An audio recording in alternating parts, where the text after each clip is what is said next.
원래 뭐 공천 과정이 좀 시끄러운 거죠. 특히 야당은 여당보다 더 시끄럽죠. 왜냐하면 여당은 소위 이 나눠주기 좀 있잖아요. 내가 그런 표현을 썼나? 어떤 혁신과 쇄신을 통해서 새로운 모습을 국민에게 보여주려고 하는 모습, 뭐 이런 것들이 조금 현재의 우리 민주당에는 좀 부족하지 않느냐는 걸 솔직히 저도 좀 인정을 해요. 그러니까 저도 사실 개인적으로는 다당제주의자거든요. 옛날에 안철수 정도가 나름대로 대선 초기에는 그렇게 평가를 받았었죠. 누가요? 나중에. 저요? 네. 아니,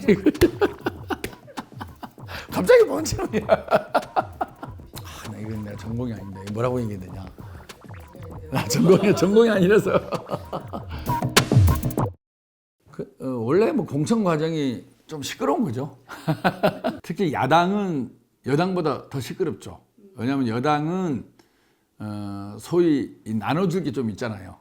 그러니까 꼭 국회의원이 안 되더라도 다른 어떤 공적인 자리에 대해서 기대도 할 수 있는 거고 다양한 카드가 있는데, 사실 야당은 이제 공천에서 떨어지면 아무것도 없는 거죠. 그러다 보니까 좀 더 예민할 수 있고 또 치열할 수 있고 그런 부분들은 충분히 국민들도 조금 이해를 해 주시면 좋겠다, 그런 생각을 하고요. 보통 여당보다는 야당의 공천이 조금 시끄럽다. 이번 주 내에 상당히 많은 발표가 날 거예요. 아마 단수라든지 또는 경선 지역이라든지 이런 구체적인 공천 일정이 아마 이번 주에 상당히 많이 이루어지지 않을까. 충분히 공정 과정에 있어서의 시끄러움은 있을 수가 있는데, 이제 문제는 큰 원칙을 위배하는 시끄러움이냐, 원칙 속에서의 서로 이렇게 티격태격하는 시끄러움이냐, 이제 그 차이가 있는데, 그거는 국민들이 잘 판단해 주시지 않을까. 내가 그런 표현을 썼나?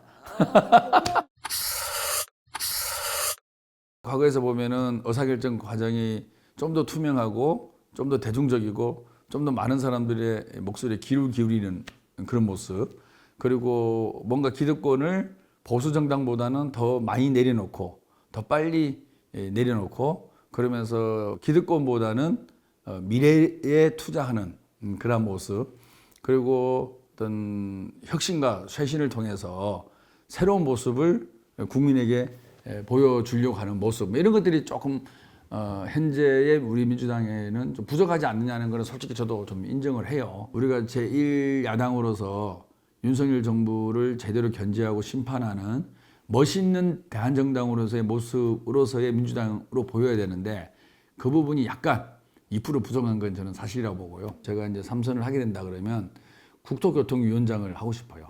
상임위원장.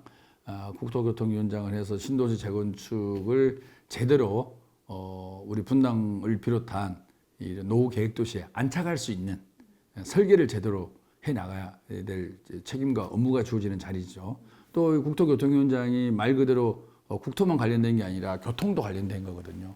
우리 분당에 있는 마이스 단지에 마이스역을 건설하는 문제, 광주 오포에서 분당동 거쳐서 판교까지 가는 철도 건설 문제, 그다음에 GTX가 A하고 F가 지나갈 건데 GTX를 어떻게 잘 활용하는 문제, 그리고 SRT역이 분당에 서지 않습니다.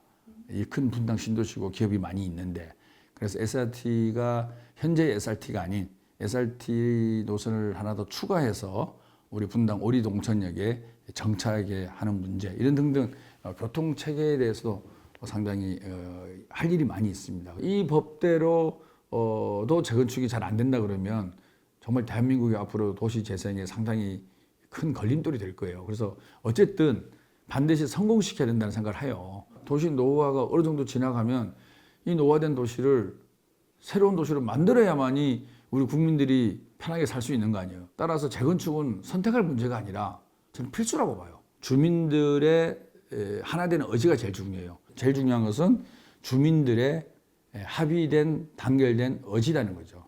다시 말해서 주민들이 우리 마을을 제대로 재건축하겠다는 뜻을 모은다 그러면 저는 신도시 재건축 특별법에 따라서 재건축이 늦게 갈 하등의 이유가 없다고 봐요. 그러니까 저도 사실 개인적으로는 다당제주의자거든요. 저는 이제 사회가 워낙 다양한 구성원들로 되어 있고 생각들도 다양하고 또 미래에 대한 변화의 속도가 빠르잖아요. 그렇기 때문에 그것이 양당으로 그런 요구를 다 수용할 수 있을 것인가 라는 부분에서는 좀 더 많은 정당이 다양한 계층의 다양한 목소리에 다양한 문화를 이해하는 것이 저는 중요하다고 봐요. 그래서 기본적으로 저는 다당제로 가는 것이 맞고 또 다당제 속에서 서로가 연정을 통해서 양보의 정치, 타협의 정치를 해나가는 게 맞다고 봐요. 제가 느끼는 거예요. 이 제왕적 대통령제이기 때문에 정당이 성공하려면 확실한 대통령감이 있어야 돼요. 그래야만이 그쪽으로 사람과 인재가 몰리는 거죠. 근데 우리는 제3정당을 필요성에 대해서는 여론조사 결과라든지 많이 얘기하는데 그 깃발을 든 사람 중에서 옛날에 안철수 정도가 나름대로 대선 초기에는 그렇게 평가를 받았었죠. 그 이후로는 이제 그게 아니다 싶으니까 사람들이 흩어지는 거 아니겠어요? 지금 제3정당을 추진하는 사람들도 그 정도 평가를 받는 거죠. 제3정당에 대한 필요성은 많은 사람들이 공감하는데 깃발된 사람들 몇 면을 보니까 신뢰와 믿음이 안 간다. 제대로 된 인물과 깃발을 든다 그러면 저는 뭐 충분히 성공할 가능성은 항상 상존하고 있고 저는 다당제로 가는 게 맞다. 누가요? 나중에. 저요? 네. 아니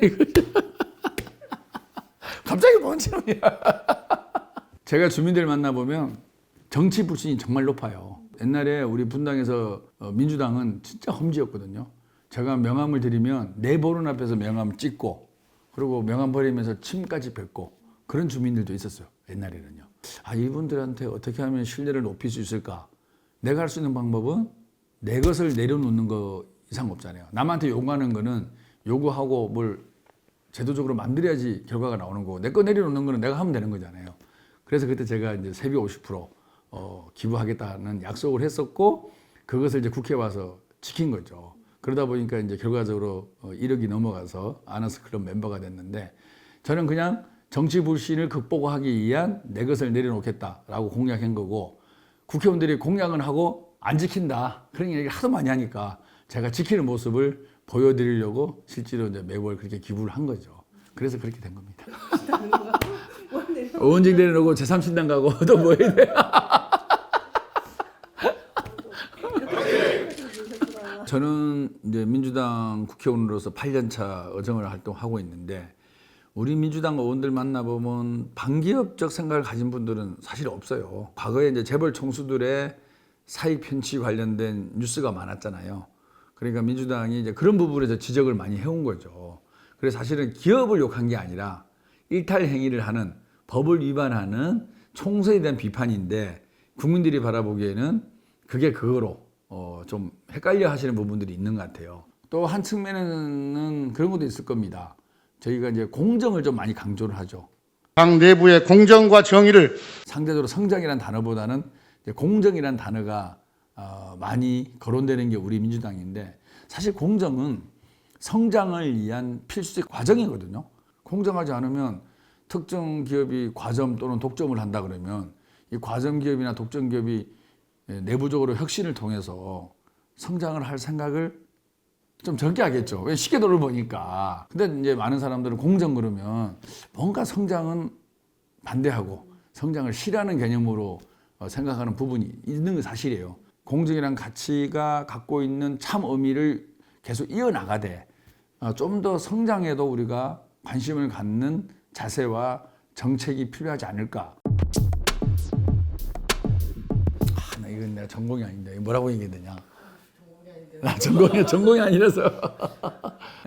의사가 부족하다는 것은 많은 사람들이 공감을 할 거예요. 그런데 이제 사실 이제 모든 문제가 다 본질적인 문제가 있는데 그 본질적 문제를 바라보는 거하고 그 본질적 문제를 해결하는 거하고는 또 다른 문제거든요. 분명히 의사들 입장에서는 한꺼번에 그렇게 2,000명을 늘린다 그런 것에 대해서 좀 위기감이 있을 거예요.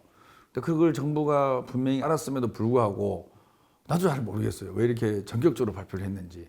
차라리 매년